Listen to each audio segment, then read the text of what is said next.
everyone, welcome back to Coast. We've got a very special guest joining us in the studio. Unsure how we got him, busy man. Have a look at this stuff though. So he's club champion, life member, Brownlow, All-Australian. He's a multiple waffle flag winner. I'm running out of breath getting him through it all. Why don't we whack a sand over in there as well? Matty Priddis.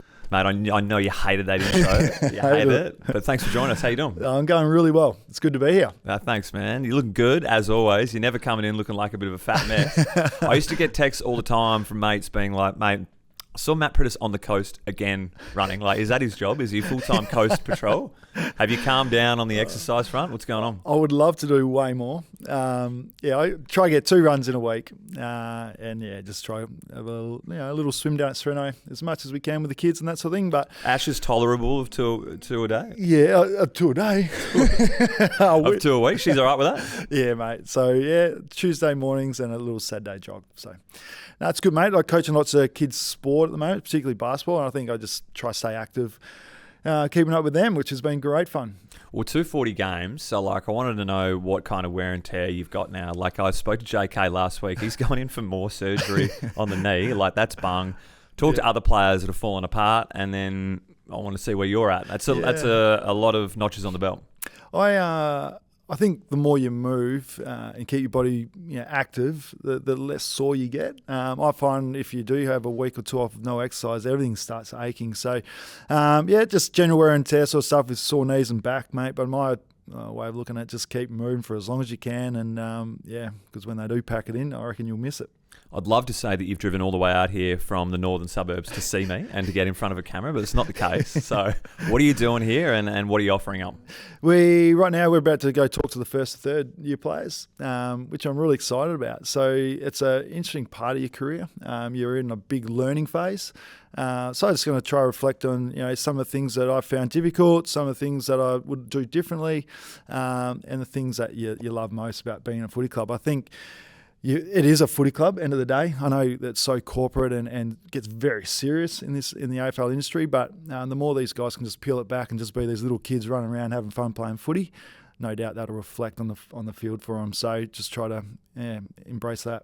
Well, you did this with the AFLW squad, and they were rapt that you came in and do it. Starstruck even. Have you got it down to a finite speech? You got dot points, or you just wing it? No, I suppose when you're talking about your own journey, you just in that reflective mode, and just try to it's good fun too, going back and thinking what you're up against and how nervous you were, particularly early days. We had Woosha, who's an intimidating man. So much you're so in awe of him. So I was a shy, nervous kid too. So it's just that personal development. I suppose you're on that journey early days too. So just embrace it and take it on and have fun. You're senior relationship manager now at Front Australian Business Solutions, but you were there. It's been 7 years now. Yeah. So you went straight from footy to there. You must love what you're doing if you haven't left the joint. Yeah, So the owner of that business is Shane Smith. We're lucky enough to build a bit of a farm portfolio on the side of that in the finance company that is in front. I think my last 2 or 3 years has just started doing some work experience in there. So my day off was going in there, sitting back office and learning all the boring parts. But I suppose that's how I learn, a little bit different. I need to see it, touch it, feel it, do it to learn, rather than sitting in a lecture theatre or reading. So he was just really flexible and open book, and that was helping me on that journey. And we're still there and loving it. So you're coming back here though, and you're talking to the first to thirds. You're going to see Boots. You're going to see Bung. We'll get to Bung in a minute. But you're seeing these blokes that have now dedicated their employment to continuing with footy. Was that ever a thought of, do I go down this path? Because you've clearly got the knowledge and the communicative skills to do it. Yeah. Footy clubs are a really addictive place to be around. They are. You walk in and there's just a natural energy. For me, I probably wasn't that career coach sort of person that wanted to go down that path, and you have your 3 or 4 years maybe at your own club like West Coast, as the boys have done. But then the idea of having to move a family to Victoria or Queensland, that wasn't something I was comfortable with doing. So I knew pretty early on that coaching probably wasn't something for me long term. It's as much as I love it, and we're all in once you're there. I just knew it probably wasn't for me for that work-life balance. I've tried to move Leck into the senior coach role at the under-10s at North Beach. Tells me he's too busy. You reckon that's on song, or is he pulling me chain? He's a busy man, fishing and shooting and what else is surfing. His Instagram looks like a full-time holiday. Oh, mate, what a life. I don't know. I drive past poor Em every morning dropping kids at school. She's under the pump. So he's got a very, very good wife in Em. Every time I see you, mate, you're bogged down with kids' sport. This is your full-time role outside of sport. So how much you got going on? How involved are you? I love it. And I coach a little under-10 girls basketball team out at Joondalup. And got a few stars in that team. Some good pedigrees. The art to coaching is just having good players and a good team. Yeah. Because I am not a good coach, but I love it. It gets the adrenaline rush going. Who's in that team of note, you know? Who are the fathers that are keeping a watchful eye over you and your coaching moves? You've got a Wagstaff, you've got a Martin, Pierman. So there's some very, very good players in there. And they're happy to handball to you. They say, mate, you're doing a good job. Keep it up. I think they have more of a laugh watching me run up and down the coach, yelling and getting excited than actually watching their daughters. But, mate, they just play with such flair and excitement and love for the game. So, yeah, I'm loving it. So the girls are 5 days a week basketball. My little boy, he's just started. But they're swimming, they're doing surf club, they're active. So that's what you want. I think if kids are playing team sport, doesn't matter what it is. I think there's so many life lessons to learn out of that. Being a good teammate, sacrificing yourself sometimes for the benefit of the team. All these little things, I think they're great life skills. So I encourage my kids to play as much sport and team sport as possible. I'll be watching Malachi's Auskick career very closely. How we're going there. Are you still seeing any of the past Eagle boys? Is Bunga still coming around for dinner once a week? Yeah, it's not once a week. He says he's busy, but I don't know what he's doing. He must be working out how to turn the computer on and code and all these sorts of things. Yeah, it's new for him. Oh, mate, I'd love to see it actually. Yeah. That's what makes footy so great. It's the friendships that you make along the way. They're lifelong. Unfortunately, you can't catch up as much as you'd like. Obviously, your life changes a lot post-footy, whether it's your family, new job, and that sort of thing. But it's like anything. Once you do catch up, it's like yesterday, and that's what I love about it. I'll ask you a couple of footy-related things and then we'll go on, but the debute's got to be one of the coolest ones of any AFL story. Will you tell the first to 3 year boys about your debut and how unique it was with the game that it got played in? Yeah, we've all got unique stories. Mine, no different. I only found out I was playing a few hours before the bounce down. Did you come in for Juddy in that game? He was obviously out for that week, but we're going in with 2 rucks, playing down at Geelong, and it was a wet and boggy day. So the coaches decided to just go in with Coxie. Poor Mark Seavey, he pulled out, and I was lucky to come in, start on the bench. And Is this in the day where you might not have seen action till the second quarter? Yeah, the old days. It wasn't like even rotations, mate. You're sitting there, you're literally warming the bench. You come on 5, you're off for the next 15 sort of thing. Yeah. But I was lucky enough to get a bit of game time that day, and it was just one of those awesome experiences. Halfway through the third quarter, I was thinking, oh man, this is not really that cool. No, it's almost 10 goals. Yeah, it's just tick the box. Yeah, played an AFL game, move on. But a little bit, because I was wanting to know how invested you were in the score. Like you are and you're not in only an instance of your first game, right? So I know you're a team dude, Prid, but at the same time, it's like, oh, we're losing. Yeah, that sucks. Yeah. But geez, I want to play well here. Yeah, it's all those emotions first game. But then you start to see what made that 05-06 team tick. There's some amazing one-on-one efforts that you just think back now and just go, wow. But as a team, they just had massive belief. And you're talking Kerr, Cousins, Coxie, Stengler, and these sort of guys who, are champions of the footy club, but they just have amazing belief in themselves, never gave up, and just had their moment to shine and got it done.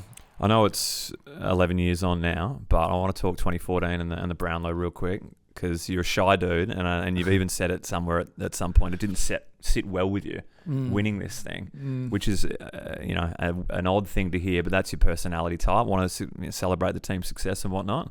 Do you remember now reflecting on it? It was whirlwindy. Of like what that celebration night was like. Who kind of joined from all corners of the country to come and celebrate with you, and what that night was like now reflecting on it? Yeah, reflecting, it's I can understand why I was so nervous. I didn't see myself as that sort of player. You've got the big names, the Swans, Buddy Franklin, Ablett, these sort of guys. That's who you see that award each year. You know who's going to be amongst it. For me, just being a role player, that's all I was. An inside, play the easiest role on the footy field, an inside mid. And I think we just had one of those years where it was a really even spread for our club. It was Simo's first year, and we were kind of building into the season. We finished the season really strong. Yeah, missed out by a game or percentage. Yeah, so it was an exciting last round for the AFL that year. And then across the board, Gary Ablett was the best player in the comp that year, and he went down with a shoulder, Rico, halfway through. So was he dominating the count at that point? Dominating, and if he carried on, probably would have set Paddy Cripps' record. Yep. So, I was really lucky. Did you have a few that night, or did you know what the media sort of demand and trying to celebrate it with family and everyone was sort of celebrating the night was almost pushed to the side a little bit? You had to come to the club the next day in Perth with family and do the whole charade. Yeah. Probably in the back of your mind you had to do that. Yeah, going in I was a little bit nervous because they do the predictions and all that sort of stuff, and even that you're amongst the votes. And then I was looking at it thinking some of my best games were our losses. And I thought, even if I got ones or twos in that, this is going to get real nerve-wracking. And early on, I was picking up those votes, and I thought, geez, here we go. So, very little drinking that night, and just trying to prepare how am I going to cope with this? What am I going to do? What am I going to say? All that sort of stuff. All right, I've got a hypothetical for you. West Coast are playing in a prelim. You're past it now. You're on the couch with everyone else watching. Standard. West Coast are playing in a prelim. Clashes with Subi playing a GF. What are you going to go watch? Well, I've got a match day role with Subi at the moment, so I'll have to be there with maybe the Eagles boys playing on the side, which goes on. What are you doing? What are you doing there? So I'm just doing a little bit of 1 day a week sort of thing, sitting with Nigel Hamilton, who's the midfield coach, and it's been great fun. It's just a little bit of a footy fix for myself. Obviously, my kids are only 12, 10 and 7, so footy hasn't really ramped up for my young fella yet. So it's just keeping your hand in a little bit, and also giving back to a WAFL club who was just huge for my development. And really grateful for everything they did to get me going. So just giving back a little bit. But also I just love, as I said before, they're an infectious place. They're so fun to be around. So I'm driving home after a night there, and you're up and about. All right, what's bringing you back to Optus then, Pred? Is it a past players' day? Is it if they get you to release Aussie out the gate? Is it a retirement of one of the boys that you might have shared some time with? Like, what's bringing you out to Optus? Yeah, for me, it's you want to see these young kids start to build their own, pathway and see them from bottom up. So, they're going to have some tough times early days. They'll have some good wins and they'll have some tough losses, but that's what makes you. It makes the group stronger. So I'm excited to see that. It's also something I can do with my kids too. You come along to games and they enjoy the whole experience. Optus Stadium is world class, and there's not many better venues to watch footy. So that's one thing I'm really excited to get to more footy as the years progress. Finally seen JD in a Roos jumper the other week in the preseason. TB in a Hawks jumper. How does that sit with you? I suppose that's where the game's going, isn't it? I was going to ask if you think that even would happen in 7-10 years ago, and whether that's the place where... I don't think so, but I think, it's going to happen more and more. And as guys get later in their career, it's going to purely depend where your club is at. And for both those boys, if our flag is 5 to 8 years away, well then you can't fault them for trying to go to another club and try to be, play a role within a side that's contending. So that's going to be consistent. Every club's going to be dealing with that. It is big business now. I do love the whole one club player sort of thing. But something tells me if Freo rocked up with the dump truck in 2018 to you'd go, mate, I can't. Principal, I can't do it. But I was done, mate. I was a one-trick pony. No one comes knocking for that type player. All right, Pred, mate, I know how busy you are, and you've got to get downstairs to actually talk to the group and have an impact of what they're doing match day. So they're up here talking absolute none with me. Thanks for your time. Don't be a stranger around the club. It's always great to see you. Thank you, mate. Great to be with you.